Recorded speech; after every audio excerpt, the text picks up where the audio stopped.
You guys know what time it is. Pokemon, Pokemon, Pokemon. Oh, my version fails. Anyway, don't forget to check out Pokemon Minigame Nostalgia after the battle. So enjoy the battle and enjoy the nostalgia. See you guys later. Peace. Have fun.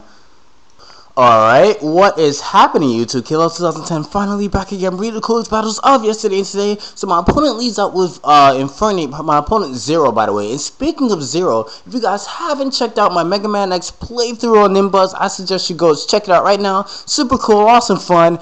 Anyway, he goes out and uses what do you call it? Fake out, as lead Infernape usually do. And I didn't predict a fake out actually, but I predicted entry hazards and or a switch, being that any move that Infernape can't hit kill the Hippowdon, and I could just revenge kill with the Earthquake. So I expected him to kind of switch out, so I went to Gengar, you know, just for kind of a fast sweeper, you know, kind of thing. Goes for the Fire Blast for the secondary time, and thinking that he wouldn't repeat the same move. Being that sub-disabled Gengar is kind of common now here in 5th gen, so on the third time I'm just going to disable his Fire Blast. Goes for the Stealth Rock, right? And I'm now that I disabled his Fire Blast, maybe he'll catch on and switch. So I guess in this case this is what he's going to do. I was thinking about whether I should go for the substitute, but I figured I should just immediately go for damage on whatever he switches into.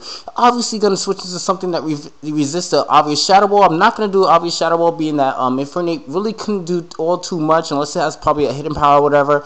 But just go for the Focus Blast, even though that, you know, knowing that Focus Blast will still do considerable damage to Infernape.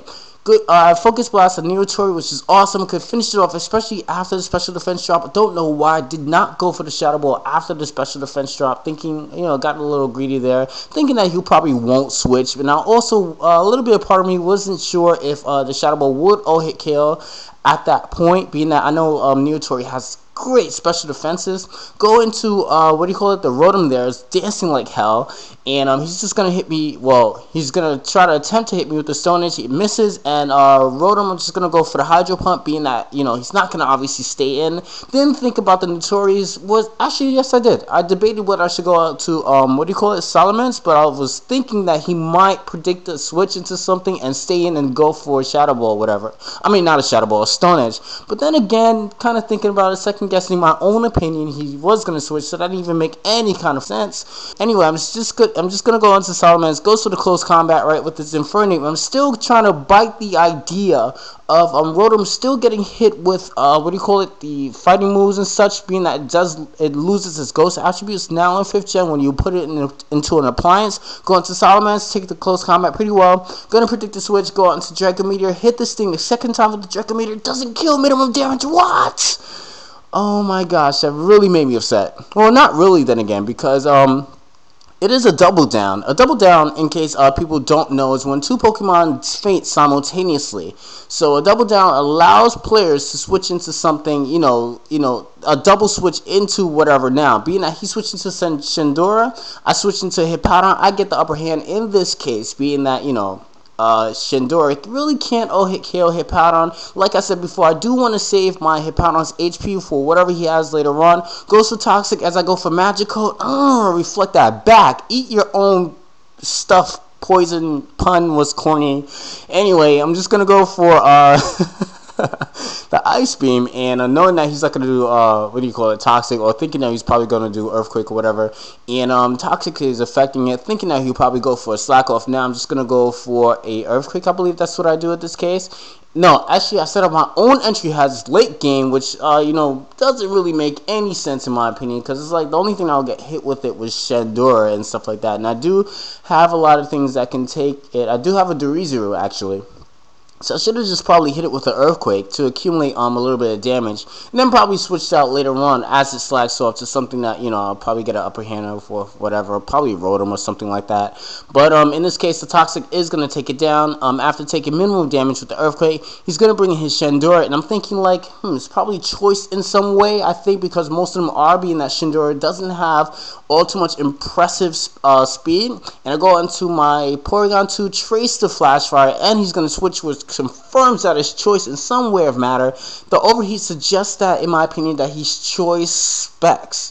So he's gonna go into his Durizuru. I predict the switch right into something, and I'm just gonna go out into Rotom. Goes to the Swords Dance, which is awesome because I'm just gonna go for the Hydro Pump and get that threat out of there. Oh my gosh, scary. Swords Dance. Don't scare me, dude. So Rotom's just all happy about taking Dorizu out, and I know after seeing the rest of his team, I'm not too sure if his Infernape does have the Mach Punch. That's really all I'm really worried about. I know I can take the close combat without that critical hit and finish off the Hydro Pump, but that doesn't happen because luck is on his side now, and gets 6% with the Sandstorm. I bring in the Gengar as opposed to going out to Dorizu or whatever, like I just said, because he might probably have the Mach Punch. I know he can't close combat, and I know I'm faster in this case, and I know even the Shadow Ball doesn't kill for some odd reason that I would just, you know, what do you call it? Just finish it off, whatever. I'm just losing my train of thought because my girlfriend just eyeing me, and I'm just trying to read it at the same time narrate. So I apologize for that. But he's gonna go for a hidden power, something I think it's ground because mine has ground to deal with other ground types, or whatever, other fire types and such. So he's gonna finish me off after getting the crit with the secondary hidden power. I'm gonna assume that's ground again. He's stuck at hidden power, so yes, it's definitely a choice. I'm gonna finish it off with the earthquake. So that was a great game, great fun game. Even though we both had boring teams, in my opinion, everybody's running Sandstorm. So I'll see you guys later, and don't forget to rate, comment, subscribe, and continue to enjoy the rest of my videos. Again, I'm sorry because my girlfriend's is distracting me, and I have to go attend to her right now. See you later. Peace.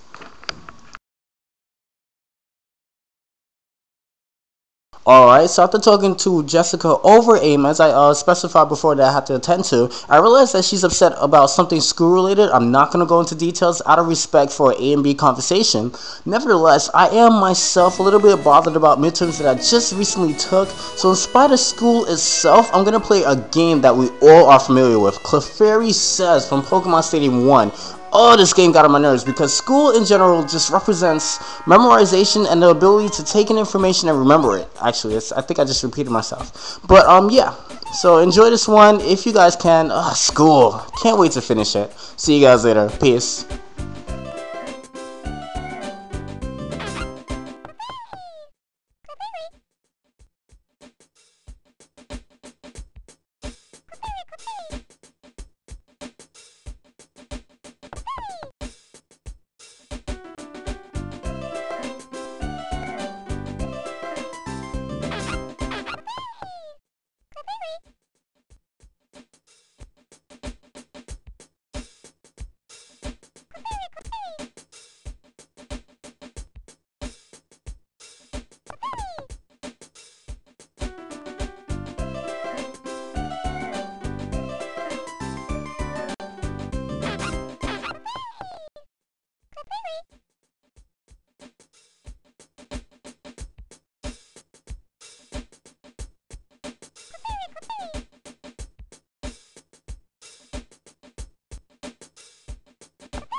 Game over.